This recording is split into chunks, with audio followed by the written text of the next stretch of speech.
नमस्कार, मी पंजाब डक। आज आहे 30 मे 2025। मी जात आहे धुळ्याकडे। हे पारोळा रोड आहे आणि या ठिकाणून म्हणजे हे जळगाव जिल्हा आणि धुळे जिल्ह्याची बॉर्डरवर आहे आणि या ठिकाणून आपल्या महाराष्ट्रातल्या शेतकऱ्याला अंदाज देणार आहे। तर पाहू शकता इकडल्या भागामध्ये कापूस लागवड झालेली आहे। 15 मेला लावलेले कापूस एवढाले, पण या ठिकाणून संपूर्ण महाराष्ट्रातल्या शेतकऱ्याला अंदाज देणार आहे। राज्यातल्या सर्व शेतकऱ्याला एक आनंदाची बातमी, इतका पाऊस पडला, मग आता उघडणार कधी?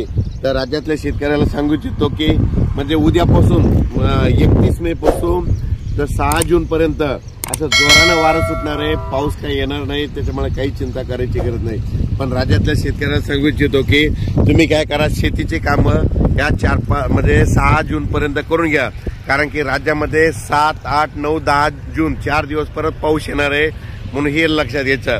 आणि ते 7, 8, 9, 10चा पाऊस भाग बदलत पडणार आहे, म्हणून हे अंदाज लक्षात घ्यायचा। पण राज्यात मात्र 6 जून पर्यंत हवामान कोरडं राहणार आहे, पाऊस काय येणार नाही, त्याच्यामुळे काही चिंता करायची गरज नाही। फक्त आजपासून बघा तुम्ही, आज जोरानं वारे सुटतील।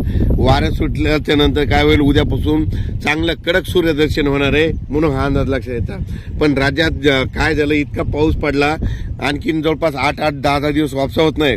पण माझी विनंती, ज्यांचं रान जसं तयार होईल तसं तुम्ही तयार करा, कारण की राज्यामध्ये 7, 8, 9, 10 जूनला परत थोडा पाऊस येणार आहे, म्हणून हा अंदाज लक्षात घ्यायचा।